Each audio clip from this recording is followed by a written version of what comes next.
We are here to understand lesson the tiny teacher, सूक्ष्म शिक्षक. In this video, you have to understand. Open first lesson of the book An Alien Hand. The tiny teacher, सूक्ष्म शिक्षक. Name the smallest insect you have seen and the wisest. आपको नाम बताना है smallest insect का और wisest का, सबसे छोटा और सबसे बुद्धिमान इंसेक्ट कीट जो आपने देखा. Is it the fly? क्या ये मक्खी है? No it isn't. नहीं, ये मक्खी नहीं है. Is it the mosquito? क्या ये मच्छर है? No not the mosquito. नहीं, मच्छर नहीं. Then it must be the worm. तब तो ये कीड़ा होगा. तब तो ये कीड़ा तब तो ये अवश्य कीड़ा होगा. No none of these. नहीं, इनमें से कुछ भी नहीं. It is the ant. ये एंट है. द कॉमनेस्ट, सबसे सामान्य. द स्मॉलेस्ट, सबसे छोटा. बट द वाइजेस्ट इंसेक्ट, लेकिन सबसे अधिक बुद्धिमान कीड़ा. The story of ants life sounds almost untrue. Story ant की लाइफ की लगभग असत्य प्रतीत होती है. But people have kept ants as pets. लेकिन लोगों ने आंट्स को पेट्स के रूप में, पालतू के रूप में रखा है. And have watched their daily behaviour closely. और उनका डेली बिहेवियर मतलब दैनिक व्यवहार क्लोजली मतलब बारीकी से देखा है. So we know a number of facts about this tiny hard working and intelligent teacher. इसलिए हम जानते हैं बहुत सारे तथ्य इस सूक्ष्म कठिन परिश्रमी, कठिन परिश्रमी और एंड इंटेलिजेंट टीचर, और जो बुद्धिमान व्यक्ति, वाइस, इंटेलिजेंट मीन्स वाइस, बुद्धिमान जो जीव है उसके बारे में जानते हैं. An ant uses its feelers और antenna to talk to other ants by passing messages through them. एक एंट यूज करती है अपने फीलर्स को.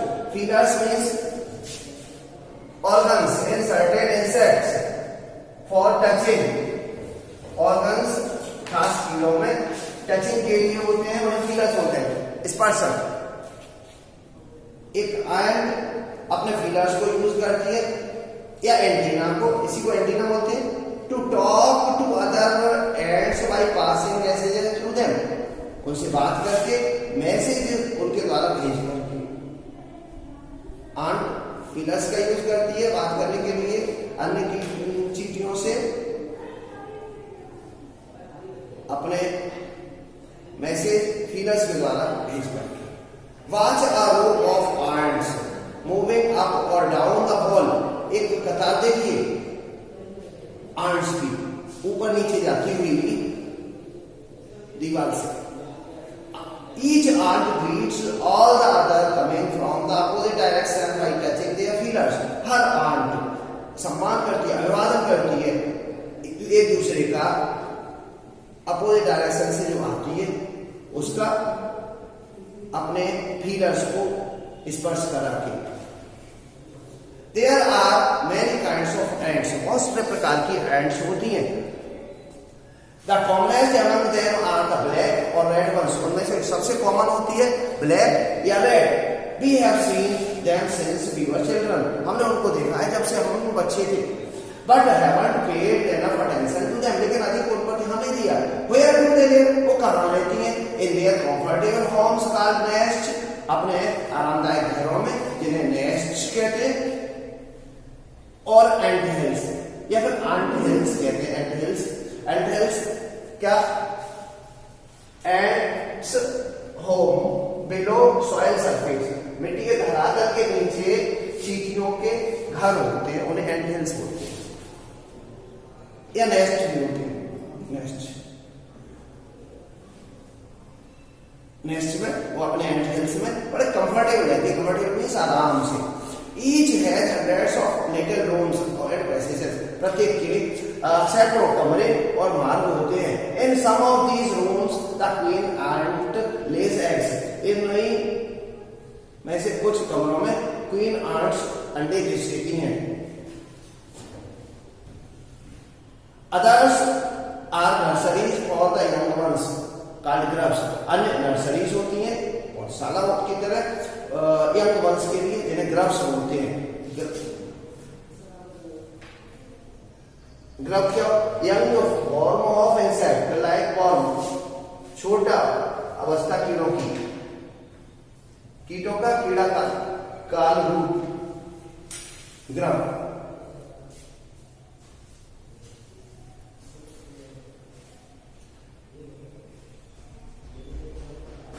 Workers have their reserve quarters. Workers के रिजर्व क्वार्टर होते हैं, आरक्षित क्वार्टर बने होते हैं।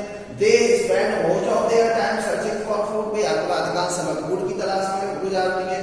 Some rooms reserve as store house for food. कुछ रूम्स स्टोर हाउस का काम करते हैं भोजन के लिए। Soldiers have separate barracks. Soldiers की अलग से बैरक्स होती हैं। बैरक्स मींस क्या? Barracks soldiers building to live in barrack। Barrack या सैनिक सोल्जर की बिल्डिंग रहने के लिए इसे बैरक या सैनिक गृह बोलते हैं। नो सोल्जर्स की अलग से सेपरेट मींस अलग से बैरक्स होती है। No worker has ever tried to live in soldiers house. किसी वर्कर ने कभी सोल्जर के हाउस में रहने की कोशिश नहीं की। No soldier has ever gone out searching for food. नहीं कोई सोल्जर कभी भोजन की तलाश में नहीं गया। नो वर्कर और सोल्जर और cleaner has ever harmed grub. ना वर्कर ने या सोल्जर ने या क्लीनर ने कभी हानि पहुंचाई किसी ग्रब को। So you see an ant's life is very peaceful. इसलिए आप देखते हैं कि एक आंट की लाइफ बड़ी शांतिपूर्ण होती है। Each does its share of work intelligently and bravely and never fights with other members of the group. हर कोई अपना शेयर वर्क करता है ईमानदारी से और वीरता से और कभी झगड़ा नहीं करता है ग्रुप के मेंबर्स से। The queen is the mother of entire population of the colony. Queen संपूर्ण जो कॉलोनी की मदर होती है, संपूर्ण कॉलोनी की मदर होती है। एंटायर मींस कंप्लीट, पूर्ण। It lives for about 15 years, से अराउंड 15 साल तक रहती है। It has a pair of wings. इसके एक जोड़ी पंख होते हैं। But bites them off after its wedding flight. लेकिन उनको कुतर लेती है बेडिंग फ्लाइट के बाद। बेडिंग फ्लाइट क्या? बेडिंग मान शादी के लिए फ्लाइट उड़ान, फ्लाइट ट्रैवलिंग थ्रू एयर, हवा के दौरान यात्रा, हवा में उड़ान। तो ये हवा अपनी बेडिंग फ्लाइट के दौरान अपने पंख कुतर देती है। आफ्टर, बाद में, ये अपनी बेडिंग फ्लाइट के बाद में अपने पंख कुतर देती है। This flight takes place on a hot summer day. यह फ्लाइट हॉट समर डे को गर्म दिन में होती है, गर्मी के दिनों में एक दिन। The queen leaves the nest and goes out to meet a male ant और ड्रोन। क्वीन छोड़ देती है अपना घर और मिलने जाती है एक मेल आंट से या ड्रोन से। मेल आंट को ड्रोन बोलेंगे। हाँ, high up in the air, ऊंच हवा में ऊपर। On its return to earth, इसके रिटर्न पर, अर्थ में लौटने पर, it gets rid of its wings and then does nothing but lay eggs. ये अपने पंखों से छुटकारा पा लेती है और फिर कुछ नहीं करती सिवाय अंडे देने के। Eggs hatch and grubs come out. अंडे से जाते हैं और ग्रब्स से आउट आते हैं, बाहर आते हैं। सोल्जर्स गार्ड देम, सोल्जर्स उनकी गार्ड करते हैं, मतलब देखभाल करते हैं। Workers feed and clean them, workers उनको फीड करते हैं, मतलब खिलाते पिलाते हैं और उनकी सफाई करते हैं।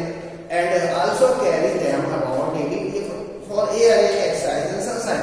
और उनको ले जाते हैं डेली एयरिंग, रोजाना हवा खिलाने पिलाने के लिए, एक्सरसाइज और सनशाइन मतलब धूप के लिए, व्यायाम के लिए।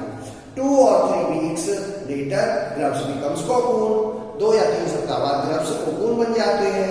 Cocoon means silky threads, protection मतलब सिल्की थ्रेड, सिल्क जैसा प्रोटेक्शन होता है और हो जाता है उनका। एंड लाई विदाउट फूड और एक्टिविटी फॉर 3 weeks more। और पड़े रहते हैं बिना भोजन के या एक्टिविटी के 3 और सप्ताह तक। Then the cocoons break and perfectly ants appear। फिर कोकून टूट जाते हैं और उनमें से परफेक्ट आंट निकलती है, प्रकट होती है। comes out। Now it's time for teaching and training। अब टीचिंग और ट्रेनिंग का समय हो जाता है। New arts learn their duties from old ants and workers, soldiers, builders, cleaners, etc. नई आर्ट्स जो सीखती हैं ड्यूटीज ओल्ड आर्ट्स से वर्कर के रूप में, सोल्जर्स के, बिल्डर्स बनाने वाले, क्लीनर सफाई करने वाले आदि के रूप में. After a few weeks training, वो सप्ताहों की ट्रेनिंग के बाद the small ants are ready to go out. Small ants तैयार हो जाती है बाहर जाने के लिए into the big world of work, बड़े संसार काम के में. An ant hill is a home not only for ants. Ant hill home होता है न केवल आंट्स के लिए but also for some other creatures, बल्कि कुछ अन्य क्रीचर्स के लिए. Beetles, lesser breeds of ants, beetles के लिए, लेसर ब्रीड ऑफ आंट्स के लिए, ग्रीन फ्लाई के लिए. Why do ants want these alien creatures to live in their nest?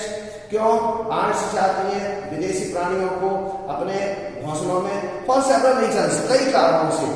Some give off smell present to ants senses, कुछ निकालती है smell जो अच्छी लगती है आंट्स की सेंसेस को. अदर्स गिव स्वीट जूसेस, अन्य मधुर जूस देती है. And some are just pets और प्ले थिंग्स लाइक कैट्स और डॉग्स टू ह्यूमन बींग्स. और कुछ पेट्स बिल्कुल पेट्स की तरह रहती है, पालतू की तरह, खेलने की चीजों की तरह, जैसे कैट्स और डॉग्स रहती है मनुष्य के लिए. The green fly is ants cow. Green fly ant की काउ होती है. The ant train it to give honeydew with a touch of their antenna. Ant उसे ट्रेनिंग देती है इसे हनी ड्यू जैसा पदार्थ निकालने के लिए अपने एंटीना से स्पर्श करके. They milk it just as we milk the cow. वो उसे धोती है ठीक वैसे ही जैसे हम काउ को मिल्क करते हैं, काउ को धोते हैं. Have humans learned as much as ants have? क्या मनुष्यों ने उतना सीखा है जितना आंट्स के पास है? Have humans learned as much as ants have? क्या उतना सीखा है मनुष्यों ने जितना आंट्स के पास है? परहैप्स दे हैव, शायद उन्होंने सीखा है.